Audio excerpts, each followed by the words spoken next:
जो प्रधान सचिव परिवहन जी की अध्यक्षता में हुई, जिसमें कमिश्नर ट्रांसपोर्ट और एडिशनल कमिश्नर ट्रांसपोर्ट आरटीओज और पूरे हिमाचल प्रदेश के निजी बस ऑपरेटर शामिल थे।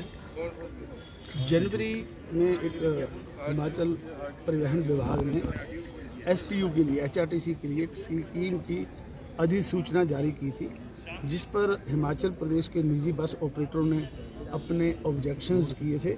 आज विशेष तौर पर उन ऑब्जेक्शनों की प्रधान सचिव परिवहन के पास सुनवाई थी और उसके साथ साथ कुछ और मुद्दों पे भी चर्चा हुई। हमने विशेष तौर पे ये बात बोली है कि 2015 से एसटीयू के लिए समय समय पर परिवहन विभाग जो है ना स्कीम बना रहा है। एक 15 में स्कीम बनाई और वो चैलेंज हो गई। प्राइवेट ऑपरेटर्स ने हाईकोर्ट हिमाचल प्रदेश में चैलेंज करी, उसमें स्टे हुआ। जब वो फाइनल ऑर्डर के पास आई तो उन्होंने उसे विड्रॉ कर दिया। फिर उसके बाद क्या किया इन्होंने 2017 में फिर एसटीयू की स्कीम बना दी और इन्होंने टेम्परेरी परमिट देना शुरू कर दिए। उसके बाद उसके खिलाफ भी हिमाचल प्रदेश के निजी बस ऑपरेटर कोर्ट में गए और परमिट जारी करने पे जो है कोर्ट ने स्टे कर दिया। हमने बोला जब कोर्ट ने एचआरटीसी को टेम्परेरी परमिट देने के लिए स्टे किया, उसके बावजूद भी आप विभाग को, कमिश्नर ट्रांसपोर्ट को, एडिशनल कमिश्नर ट्रांसपोर्ट को, हम नहीं चाहते भी हर मुद्दे को हम कोर्ट में लेके जाएं। आप इलीगल तरीके से जो है हिमाचल पथ परिवहन को जो temporary permit under the scheme दे रहे हैं, क्योंकि कोर्ट ने उसमें स्टे कर रखा है, या तो स्टे विकेट होता। तो अगर आप नहीं करोगे तो मजबूरी हो जाएगी कि हम अवमानना का मामला जो है कोर्ट में लेके जाएंगे।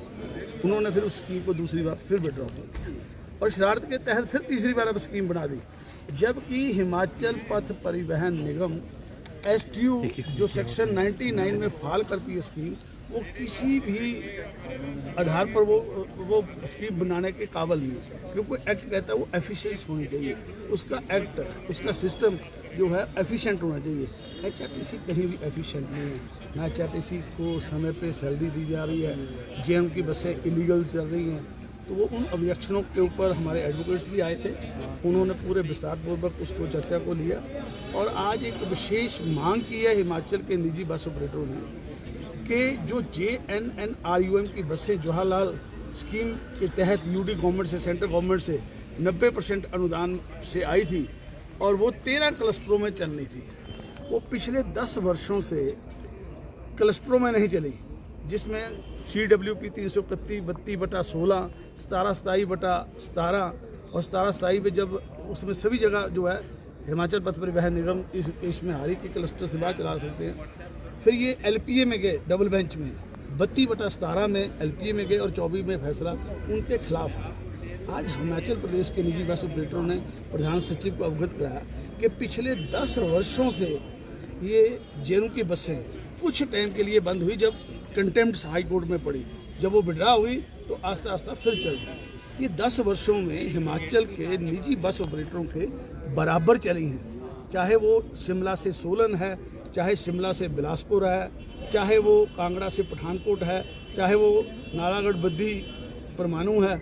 ये जो बसें हैं प्राइवेट बसों के साथ प्रतिस्पर्धा में चली हैं और जैसे जो किराया सरकार ने फिक्स किया मोटर व्हीकल सेक्शन 67(1) में, वही किराया हम ले रहे हैं, वही किराया ये ले रही हैं और ये इलीगलिटी क्लस्टर से बाहर भी चल रही हैं और इंटरस्टेट भी चल रही हैं। ये बसें पठानकोट जा रही हैं, ये बसें होशियारपुर जा रही हैं, ये बसें चंडीगढ़ जा रही हैं, ये बसें अम्बाला जा रही हैं, ये बसें नालागढ़ बद्दी के लिए कीरतपुर नंगल होकर बाया रोपड़ होकर जा रही हैं। तो इलीगलिटी से चल रही है और इनके ऊपर जो है विभाग कोई भी जो है इन्फोर्समेंट नहीं कर रहा। हमारे साथ जो है सौतेला व्यवहार हो रहा है। हमारे एक ऑपरेटर को चंबा में भी 1 लाख रुपए का फाइन सुनाया गया कि आप विदाउट परमिट कर रहे हैं। तो ऐसा सौतेला व्यवहार प्रदेश के निजी बस ऑपरेटर से नहीं होना चाहिए कि एक तरफ अगर जिनकी बसें गलत चल रही हैं तो उनका एक भी चलान नहीं। आज हमने मांग की है कि जब ये बसें हमारे बराबर चली हैं और इन्होंने बराबर किराया लिया है तो इनसे भी स्पेशल रूट टैक्स लिया जाना चाहिए, क्योंकि जो किराया लिया है उसमें टैक्स की राशि शामिल है, वो टैक्स के साथ है। तो जो एग्जम्पशन जो कर रखी है जेएनयू की बसों की, वो बिल्कुल गलत है। हमने मांग की है, स्टेट के सभी बस ऑपरेटरों ने लिखित तौर पे सेक्रेटरी साहब को दिया और उसमें हमने लिखा है इसको रिप्रेजेंटेशन समझें या लीगल नोटिस समझें, 15 दिन में इसका फैसला करें कि पिछले 10 सालों में जो इलीगल गाड़ियां चली और इन्होंने पैसा कमाया और टैक्स माफ़ किया, या तो इनसे भी डेली ड्यूटी चार्ट जो एचआरटीसी का होता है उसके मुताबिक टैक्स असेस किया जाए और इनका भी टैक्स वसूला जाए, या 10 साल का हमारा भी माफ किया जाए। दो पैमाने नहीं चलेंगे, हमारे साथ सौतेला व्यवहार नहीं होना चाहिए।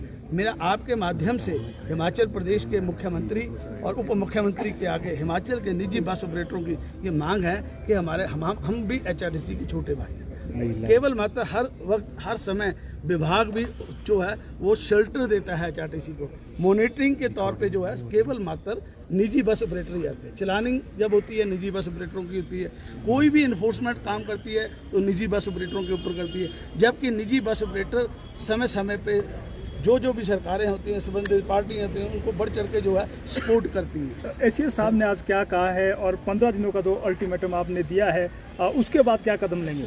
उन्होंने ये बोला है कि आपको ऐसी नौबत पे जाने की ज़रूरत नहीं होगी। उन्होंने आश्वासन दिया है कि जो लीगली बात होगी उसको इम्प्लीमेंट करेंगे। और कुछ हमारी बसों की सीटिंग कैपेसिटी की बात थी जो अक्टूबर 23 में डिप्टी सीएम की अध्यक्षता में इसी बैठक हुई थी, तो उन्होंने उसको भी आज अधिकारियों को आदेश दे दिए हैं कि एक हफ्ते के अंदर जो 42 सीटर से 29+2 रह गई हैं गाड़ियाँ, उनकी सीटिंग कैपेसिटी घटाने का एक हफ्ते के अंदर जो है आदेश जारी कर दिया। टोटल निजी बसें कितनी चलती हैं अगर स्टेट की बात करें, और जो 50% कंसेशन दिया जा रहा है महिलाओं को सरकारी बसों में, उससे कितना नुकसान निजी बस वालों को हो रहा है? क्या ये डिस्कस हुआ है आपका? हाँ, इस बात पे भी चर्चा हुई है। करीब 3400 के आसपास प्रदेश में निजी बसें जो है रूटों पे चलती हैं। हम हिमाचल पथ परिवहन निगम के बराबर के खिलाड़ी हैं, बराबर की स्ट्रेंथ है, और हमने ये बात कही है कि कोई भी कानून ऐसा नहीं होना चाहिए जिससे सवारियों के बंटवारे में फ़र्क आए। जो महिलाओं को 50% की छूट दी है उसमें ये प्रॉब्लम आ रही है कि एक गाड़ी शिमला से कांगड़ा जा रही है, धर्मशाला जा रही है, तो हिमाचल पथ परिवहन निगम में वो 50% छूट दे रखी है, जबकि वो भी गलत है। किराया प्रिंसिपल सेक्रेटरी ने जो सेक्शन 67(1) में किया उसमें कहीं उसमें छूट नहीं है। केवल एक पत्र के माध्यम से MD HRTC को प्रिंसिपल सेक्रेटरी साहब का पत्र जाता है और उस पर इम्प्लीमेंट हो जाता है कि 50% की जो है छूट है। और ये 50% की छूट पिछली सरकार में आदरणीय जयराम ठाकुर जी ने चुनावी चीज़ को देख के करती की है। हमारी जो है मुख्यमंत्री उप मुख्यमंत्री जी से मांग है कि जब आपने इतने फैसले उनके डीनोटिफाई किए, इससे सरकार के ऊपर बोझ पड़ रहा है और प्राइवेट और HRTC में सवारियां वितरण का नुकसान हो रहा है। जब हमारी गाड़ी धर्मशाला के लिए जा रही है तो हमारे साथ जिनके साथ लेडीज़ है वो नहीं बैठ रही, उनके साथ जो जेंट्स है बच्चे वो प्लान कर रहे हैं अपनी जर्नी कि आधे घंटे के बाद HRTC जाएगी तो हम आधे घंटे के बाद चले जाएंगे, 1 घंटे के बाद जाएंगे। तो इससे क्या है, प्राइवेट ऑपरेटर जो है फाइनेंशियली बहुत ज़्यादा उसकी कमर टूट गई है।